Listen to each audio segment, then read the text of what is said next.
So here's a myth you may not be aware of, but profitable businesses can and do fail because of poor cash flow.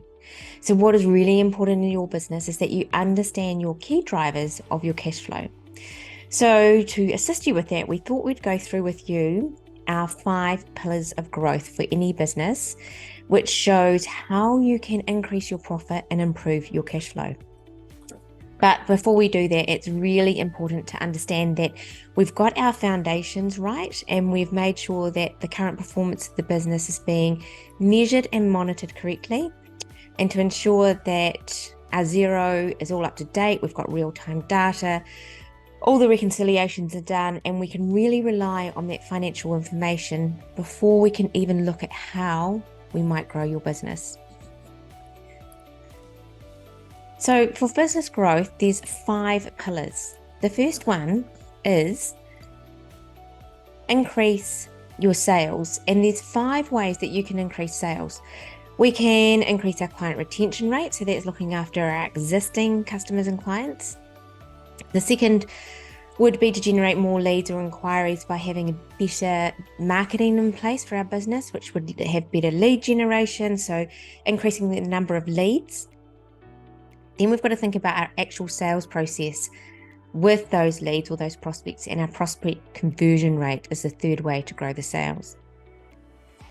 The fourth way to grow sales is to increase the transaction frequency. So look at any opportunities where your customers or clients can buy from you more frequently. And the fifth way to grow your sales is to increase the transaction value. So this is upselling, like McDonald's, when you go through the drive-through and they say, would you like fries with that? So if we're looking at the first pillar of increased sales, you wouldn't choose all of those ways to increase sales. You would choose one or two of those strategies. And then you would say, if we were to increase sales by 5 or 10% using one or two of those strategies, what would the impact of the bottom line be? So it's a matter of understanding those metrics in the business to understand which of those 5 areas is going to make the most difference to your sales. Okay, so let's assume that your sales are completely maxed out, that there's no more you can get out of it. Let's then move to the second pillar. We could look at increasing your gross margins. So if, for example, we said, let's increase your gross profit margin by 2%, how much would that add to your bottom line? The third pillar is increased profit. Now, we've already looked at 2 factors that have a direct correlation onto profit, which is increasing your sales and increase your gross margin. That only leaves your overheads. So overhead cost production, if we had a look at this, are there any ways that we could decrease your overheads?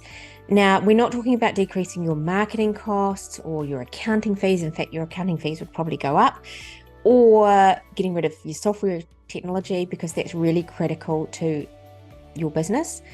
And often you'll find that we actually need to increase overhead expenses. So it's only if there's some lazy expenditure in here that you could make some savings by moving to new premises, for instance, and decreasing your utilities expenses. Or it doesn't need to be as drastic as that. It could be an investment into plant and machinery. So it could be your repairs and maintenance are really high because you've got old plant and machinery. Should you reduce that? Or it could be something as simple as, which we're finding with a lot of clients at the moment, subscriptions, which are on automatic payment. And if you have a look through all of your subscriptions, there may be some in there that you're paying for, but you don't actually use. Now, some of these things may result in a decrease in depreciation or interest costs by reducing your debt, and that will all assist with the increased net profit. So the fourth pillar is increased cash flow.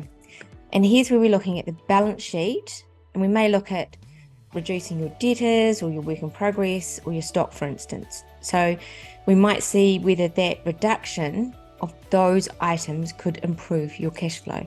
So for example, if we said let's reduce your debtor days, so that's the days that it takes for your customers or clients to pay you.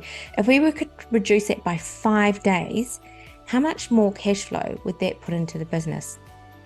Or if we looked at your stock levels, again, if we reduce this, how much would that put into the business? And the last area to look at is optimizing your assets. So this is a return on assets that you've employed in the business. And those assets could be your plant and machinery, like I was talking about before. So you could lease vehicles rather than owning them directly, for instance.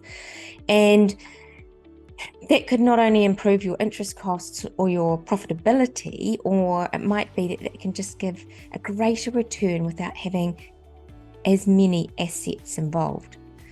But the greatest return, and one that most business owners forget about, is thinking about your team and how you can get a greater return from your team by increased productivity. So what I mean by that is if you're a service-based industry, so say like you're a trade and you've got a charge out rate, having a look to see where your charge out rate sits compared to the benchmarking against the industry average. And it could be room that you've got some room there to increase your wage rates or your charge out rates. So if there's an opportunity again to improve the return on investment from the team, that would have a big impact on your bottom line. So there you have it. There's the 5 pillars of growth that we refer to for business growth. And I'm sure that there will be at least 1 or 2 nuggets of gold in there for you that you could implement straight away. So what are 1 or 2 strategies that you could execute and implement straight away to increase your net profit and improve your cash flow? Now, if you need help to understand how to execute 1 or 2 of those strategies, we can assist you with that through either one of our one-on-one bespoke packages, or depending upon your needs and requirements, or through to our workshops. Get in touch with us for a free 30-minute strategy session, and we can help you iron out what is right for you.